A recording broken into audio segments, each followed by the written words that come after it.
Hi, this is Stephanie Miller from The Stephanie Miller Show. Please enjoy this exclusive clip from my show on Political Voices Network. Well, first off, someone's going to have to show me where this war zone is. Yeah. It's about, actually, in fact, it's about 60 miles south of me. Yeah. That's where Gaza is. I'm in Tel Aviv, Yeah. Jaffa, where I'm actually reporting from the place that I'm staying and doing my podcasts and other recordings for Substack out of is really swanky. It's on the beach. It's in a area that is so old. Right outside my window is a rock, is a sea feature, or a rock in the middle of the bay called the Rock of Andromeda. And it's so old, it is mentioned in Greek mythology, where Perseus came and rescued Princess Andromeda after her mother, Cassiopeia, gave her up to the sea god Poseidon, and he bought the head of Medusa to kill the sea monster that was going to rescue her. I have coffee in front of it. So what your point is, Joe Biden is very, very young compared to that. All right, let's... So you wrote a piece, as you do, for your Substack Special Mission, observing the Israel-Hamas war. You said, I've traveled back to the Middle East on a mission, a very special mission. I'm in Israel, headed to Gaza, the West Bank, and the northern border to study the counterterrorism aspects of the Israel-Hamas war. This study will include the counterinsurgency in the West Bank, the budding war with Hezbollah in the northern cities, and the military operations of the Israeli army in Gaza. And, you know, you remind us you spent your first 10 years in naval intelligence working in the eastern Mediterranean. So... basically, this line, you said, it became clear to me the only way I was going to cut through the current fog of stupidity was to get on the ground and explain things in short, easily consumable commentary, both on video and in writing. So you're doing this and TikTok and Substack. So talk to us. You said, those who follow me know I have zero tolerance for the propaganda and lies of terrorist groups. I'll be spending the next month there in Israel. You said if they can push 30-second pieces of propaganda, I can push out 30-second to 1-minute pieces of facts from the ground. So talk to us about what you're seeing and feeling, first of all. Well, first off, Israel is an extremely modern country. It's like Los Angeles without all the bums down at Venice Beach, and which I'm not sure it loses some color in that way. But it's an extremely integrated society. I'm going to tell you something. I haven't been back in Israel in 30 years. I lived here for a short while. And now what I see is a vibrant, multicultural democracy. This is a pretty brown country. I mean, people have this image of the Ashkenazi Jews who came from Europe coming here at the end of World War II. This country is 80% Mizrahi Jews. Those are Jews who were ethnically cleansed from Arab countries, Morocco, Algeria, Egypt, Yemen, large number of Yemenis, Iraqis, Lebanese, Syrians, all the rest, people who have come from those countries. They live here. They have their children here. It is virtually impossible to tell them apart from Israeli Arabs. The 20% of this country is made up of Palestinian Arabs who stayed here after 1948. 3% of the population, 160,000 Jews, are Ethiopian Jews who came from the Eritrea region of Ethiopia. The first guy I met here was a refugee from Darfur, a southern Sudanese Christian who left because he was ethnically cleansed by, Islamist extremist militiamen. So, it's really amazing how super multicultural this country is. And my next article, which you're going to see later today or early in tomorrow morning, is about the claim that Israel is an apartheid state. Someone's going to have to find me some apartheid here, because most people have this impression that the West Bank and Gaza are part of Israel. They are not. They are independently self-sustained areas where Hamas, or self-administrated areas where Hamas was the leadership and the Palestinian Authority is the leadership, but it's not Israel. And there is a very strong border between the two. As we saw on October 7th, Hamas invaded Israel. And the first thing they did was they slaughtered every person on the other side of the border, including 70 Muslim Bedouins, Druze, Christians, Maronites, Catholics, Thai Buddhists. They didn't care.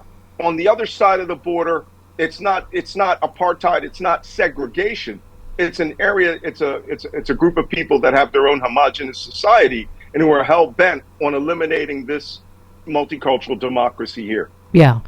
Malcolm, let's talk about the politics here a little bit. Excuse me. The Senate voted to table a resolution that would require the Department of State to produce a report about Israel's actions in Gaza to determine whether they've committed human rights violations. The reporting is Biden and his administration have repeatedly urged Netanyahu to work to minimize civilian casualties, but have expressed frustration. One Biden official said the president's patience is running out. With Netanyahu specifically. So what is your take on, again, I don't know what Biden does. Well, obviously Netanyahu wants to hang on to power. He doesn't want any of this to end because he knows his grasp on power is tenuous, isn't it?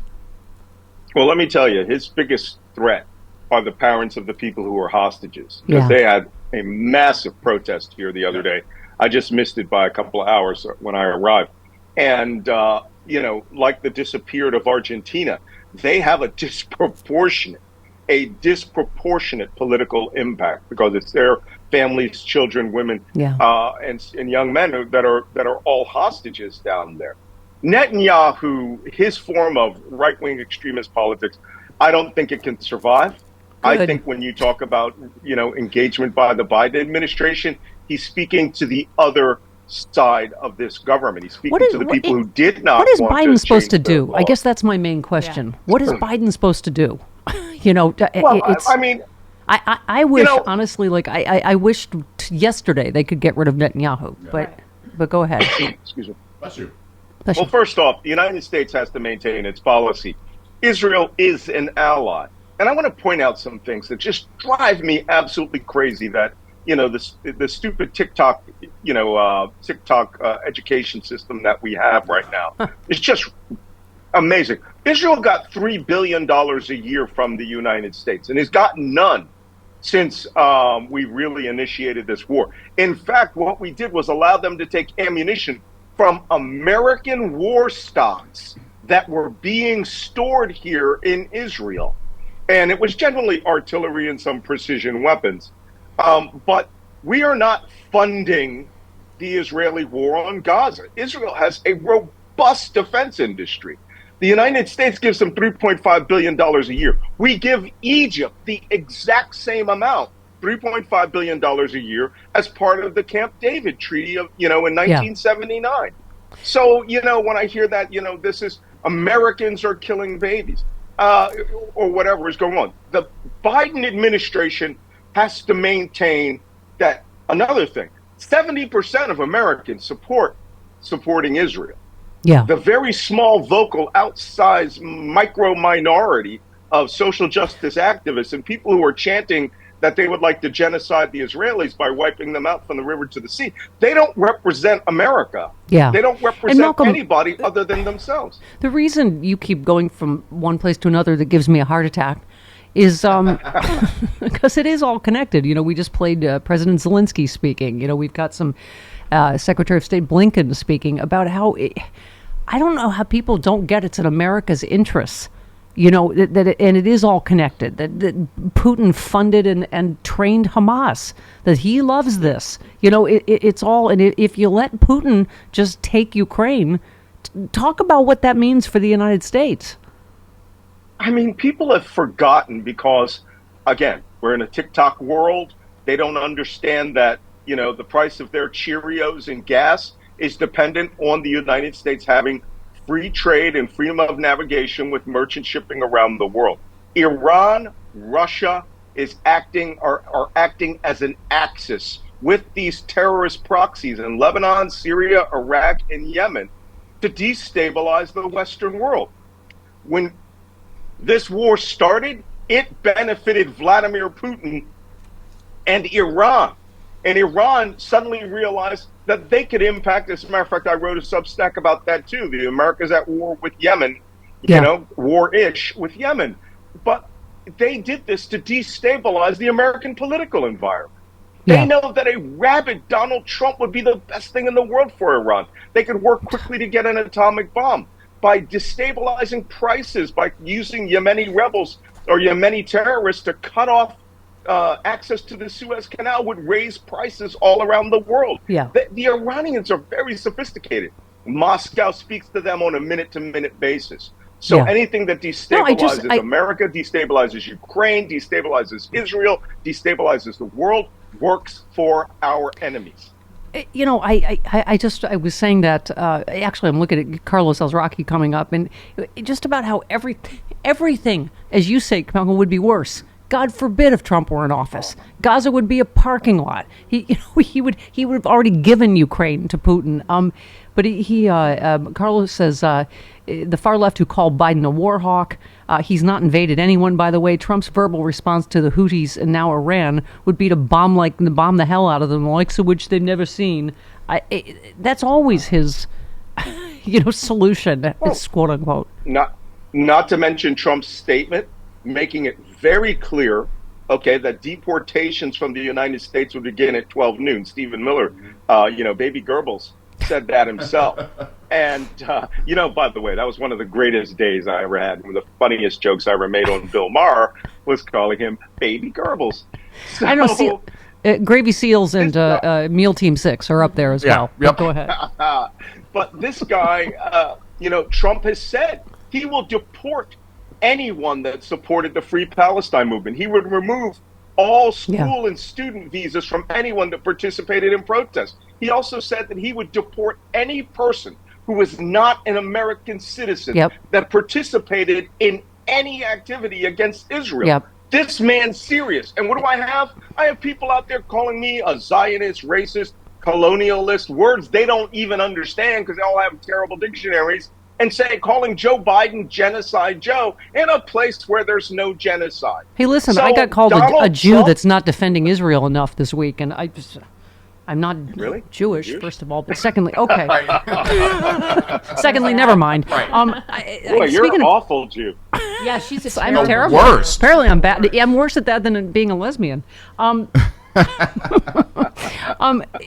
This headline, because you're a Navy guy. U.S. says it seized Iran missile parts bound for the Houthis after SEALs went overboard. A team of Navy SEALs lost 2 sailors overboard while searching a small boat off the coast of Somalia. Went on to find Iranian missile parts bound for Tehran-backed Houthi rebels in Yemen. American ships and aircrafts are continuing a huge search and rescue mission. They have disappeared in rough nighttime seas. Despite losing their 2 crew members, the team went on to find the Iranian-made ballistic missile and missile components.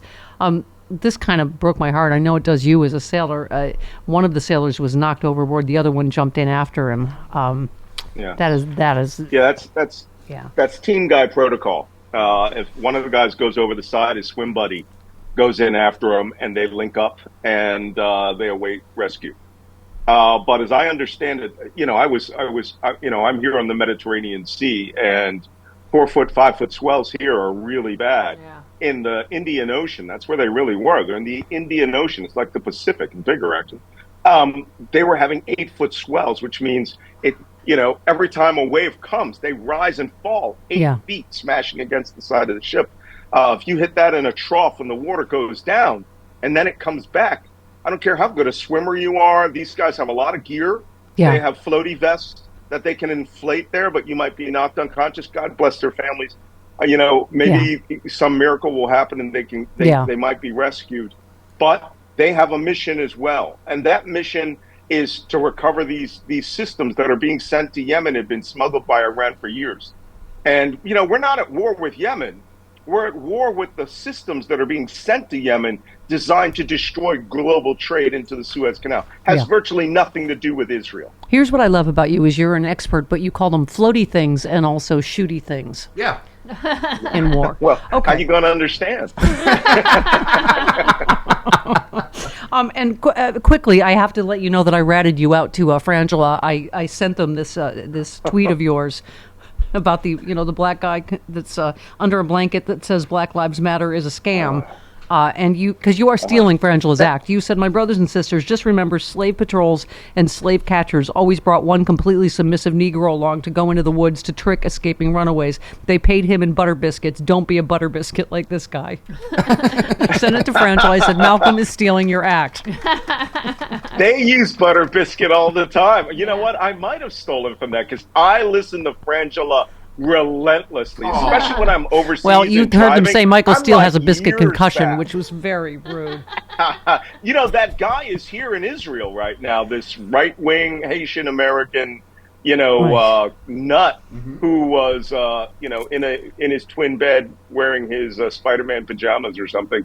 And, he's a huge Trump supporter, but he's visiting right now. Yeah. If somebody said, you're going to call him that to your face, I'll be like, oh, yeah. Yeah, I'll definitely call a man a butter biscuit. All right, Malcolm, stay safe. Frangela. Stay safe. Follow his Substack. Subscribe to his Substack. TikTok, You're only all going that to get stuff. it on Substack. Right. You're only going to get these reports from Israel on Substack. That's right. All right. Love you, Malcolm. Stay safe, please. Yes, please. Please, won't All someone right. think of the